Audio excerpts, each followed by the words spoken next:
I just sort of want to start and ask you, has it always been your interest to get into directing and filmmaking in addition to acting?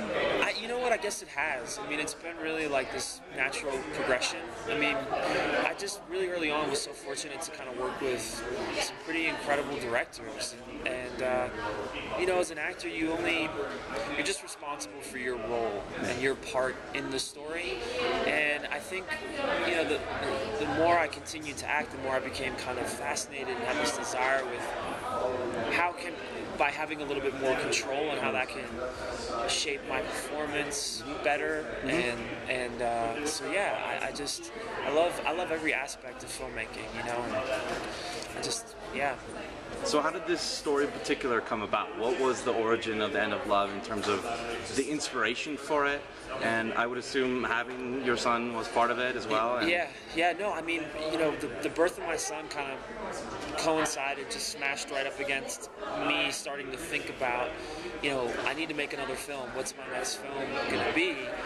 And me and the mother were going through a split at the time, and I just started thinking about, you know, I never really had a relationship with my dad, and I just there's no movies at that time that kind of jumped into my head that I could think of a real kind of father-son dynamic of a single parent kind of raising his kid, and so those were kind of just all had the makings of something that seemed like it would make a very interesting story, you know. And I wrote a scripted version of this movie before my son started speaking. Wow. And then kind of abandoned that as soon as he did, because I was like, there's no way that I can write anything that's going to do justice to a child coming into, you know, language. Yeah. As you said, it's just like a very beautiful connection to see captured on film. And I have to ask this because of the way the film is presented, in the sort of realism of it, in the way that you're playing Mark Webber. Yeah. And I think this was asked at the Q&A, but I just want to ask again, how much of that is real? Obviously not, you know, you know, there was no mother killed, so on and so forth, but I mean, I'm trying to, I guess, determine, like, how much did you know whether to put yourself in there, and how much did you know to sort of build the story around it and figure out the sort of realism versus fiction elements? Yeah, you know, I play with it throughout the whole movie. I mean, you know, that version of this man, Mark, that I'm playing is like so much more desperate and vulnerable and sad than I am. I mean, in my life right now, I'm really happy, you know, and my connection with my son is like amazing. So it was more kind of touching on past things. I mean, you know, the struggle to be a working actor, and you know, in the party scene, I was kind of playing with people like status, you know, and how people, you know, you have this man coming in who's suffering, who's really the cause of his own suffering, and you know, kind of wanted to shed light on what a lot of actors do, and kind of get obsessed with what they're doing, and but yeah, this is a portrait of a man who's like incredibly vulnerable and desperate, and is really more the child than his son. You know, he's kind of losing the ability to really be able to have a healthy relationship, and eventually, you know, starts to address his issues. Along like that same line, because you're playing this different version of yourself essentially, I noticed that in the credits, other people that have cameos that play themselves, like Michael Cera, Aubrey Plaza, and Michael Angarano, some of them have their name listed next to their name, and other it says like himself. Was there a discussion as to like which one of them are playing like a character version of themselves as opposed to just themselves? Well, basically the idea is for that party scene, we called up all our friends, and it's an interesting discussion because it wasn't like everyone was playing some version of themselves. Because I'd like to say that like kind of everyone, it was different degrees of how much they ramped up certain elements of their personality, you know? Michael being the most. Michael is not that guy, really. You know what I mean?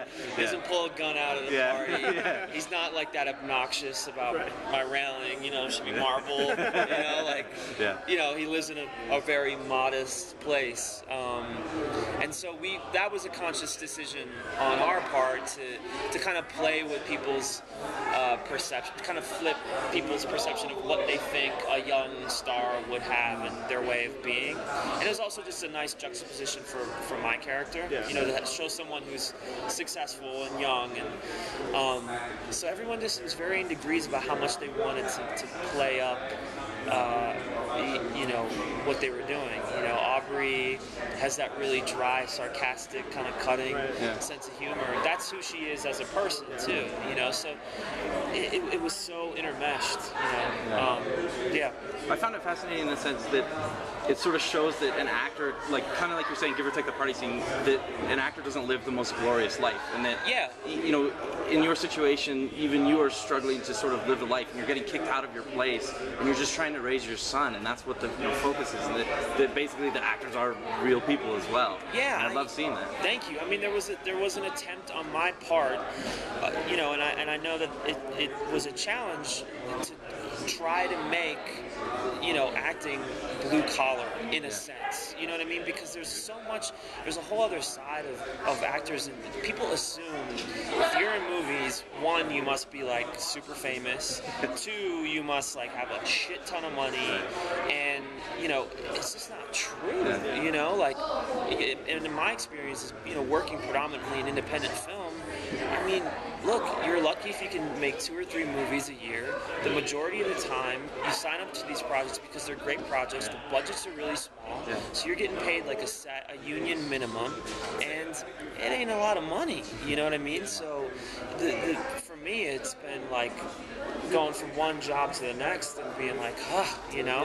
When Scott Pilgrim came along for me, it was like, all right, I can breathe for a second. You know, it's a big studio job, but still, relative to what other people who are more famous was paid not that much money for the amount of time that you're working. You know, we worked on that movie for 6 months. So it was trying to play with that perception, you know, and I've had to go to Coinstar a lot in my life while I've been, you know, also going out in the street and people being like, hey man, you were great in that movie, you know?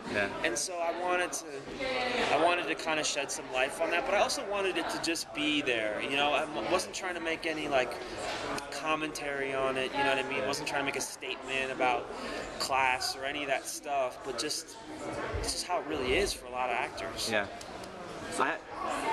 So much of like the heart of the story comes from like this amazing relationship that you have with your son.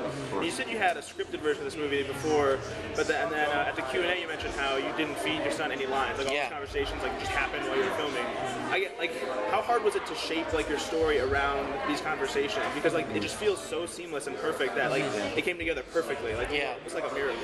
Yeah, I have to compliment you in saying that the relationship between you and your son and the way it plays, the dialogue is incredible, and it was amazing to see that. I mean, it's just amazing to see. You know, it's funny. My friend Tim, who was at the Echo screening, was talking with my friend Molly, who was in the bathroom, and said there was these women in there arguing in the bathroom about that he's making that up. Like he had told his son something, and in particular talking about the scene in the car about the goldfish and naming it Mama and all that stuff. And I was like, yes, that's great. It's entirely true. I mean, all the work that was put into the preparation of the scenes to take place. So essentially the whole film was me creating, okay, like, you know, here's this one chunk of our routine, here's where I need to be emotionally, and you know, all that was on paper, and what we had to do was, you know, go to the fish store, and we shot that in order. We went to the fish store, and then the scene in the car we shot immediately afterwards. You know, there was about like 10 minutes in between us leaving the pet store and in the car, and it just unfolded like that. And then there's, you know, and what's also really kind of incredible about it too is that shooting in cars is usually a fucking nightmare, you know, because you have to either have a hood rig or a rig on the side of the car, and so I had Patrice in the front seat, and then I had my other camera operator in the back seat shooting me, and literally, I mean, they're like so cramped up because the car seat's right there. Yeah. So one camera is basically in Isaac's face, essentially, and the other one's there. So, I mean, you talk about a miracle happening just with Isaac not even regarding the camera, which was a whole other thing. Yeah, that's amazing. Like, that's, I mean, all the kids in the movie, like, they don't look at the camera. Like, it's not even there. I couldn't believe it. I know. You know what it was? It was just all this thing of setting up real life, you know? It was like, and that they were just there. And the biggest tricks about that, the way I really was able to succeed in that, is by not slating. I slated once or twice early on because we just were like, you have to, it's going to be a nightmare, they're not going to be able to sync sound, all that stuff. And I was like, we just can't do it, because as soon as you bring a slate in and you're saying roll camera, and you know, it's like, you know, Isaac's like, what are we doing? We're doing something. You know what I mean? Like, as opposed to just letting, you know, life take place. Yeah. I feel like this film is a testament to you almost rethinking filmmaking in the way you're saying, in the sense of, to truly capture that like honest, intimate performance from you and your son, is you had to throw out the conventions of filmmaking that we're so familiar with. Yeah. And I love seeing that. I also loved, you mentioned in the Q&A talking about shooting with 5Ds and how important that was to sort of create the environment and not sort of scare your son in a way. Oh yeah, it was. I mean, there was no other camera that we could have used really, and you know, those cameras are amazing. They also come. They have their own set of limitations, and you know, my DP is just a brilliant man who, you know, we let its limitations become its strengths. You know what I mean? We didn't try to like make it something that it couldn't be. We were like, okay, this is what it can do, so let's make that really good. And you know, the ability to be able to just turn that thing on and like have it be right here and was huge. You know, it really created that verite style, and by him, you know, playing with the depth of field and the lenses, we're able to still make it cinematic too. You know what I mean? Like, it not so rough documentary style, but kind of merging the two together, and that was a whole you know test and trial to make that kind of work right. Yeah, he's great. What are the biggest challenges that you went through as writer, director, actor on this? I imagine doing more than one activity and being involved in so much presents more challenges.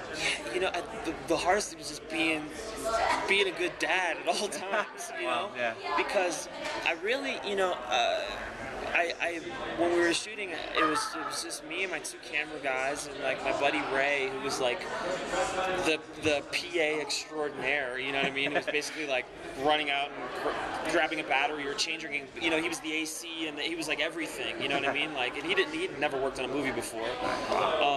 So, you know, it was the in-between moments, you know, after we'd shoot for a little bit and I feel like, we have this little section that we need, it was going back to, like, being like, all right, Isaac, let's go play and go to the party, you know what I mean? Like, kind of to shake off that way of being that I was around him and make, you know, really doing it in these little small bursts.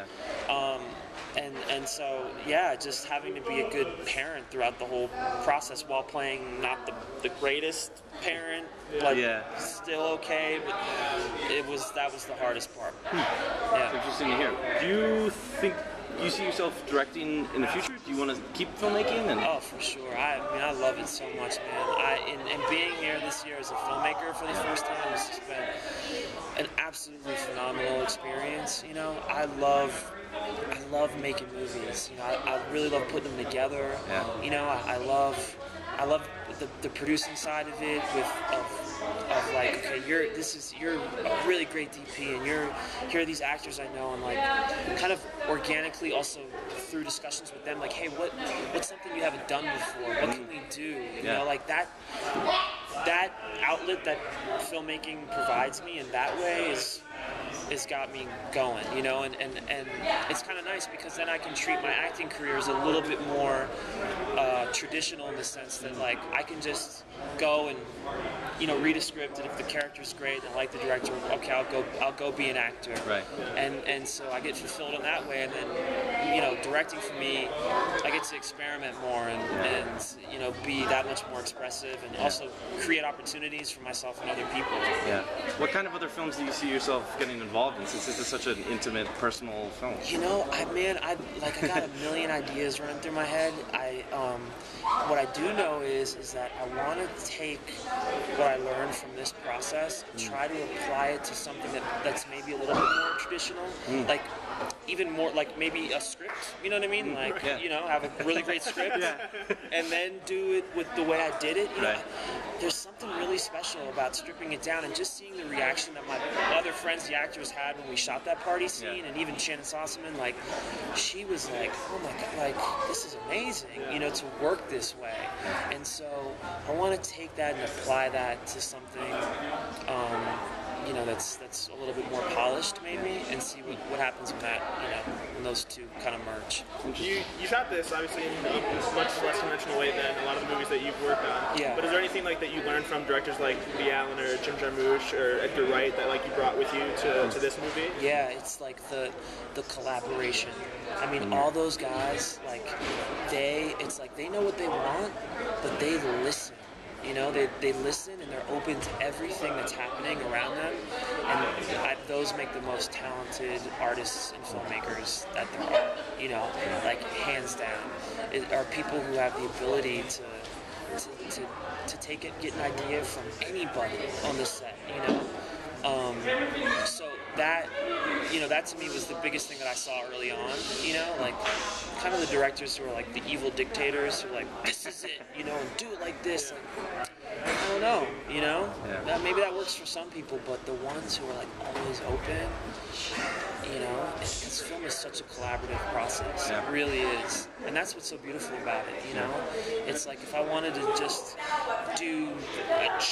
not listen, I'd be a painter maybe, you know what I mean? But like if you're a filmmaker, it's about bringing all these people together and sharing ideas and, you know, knowing when something's not working, and someone's like, you know, comes in and like, well, what about this? And you're like, you know what? I saw it this way, but this is happening. So like, that's probably what we should do, you know?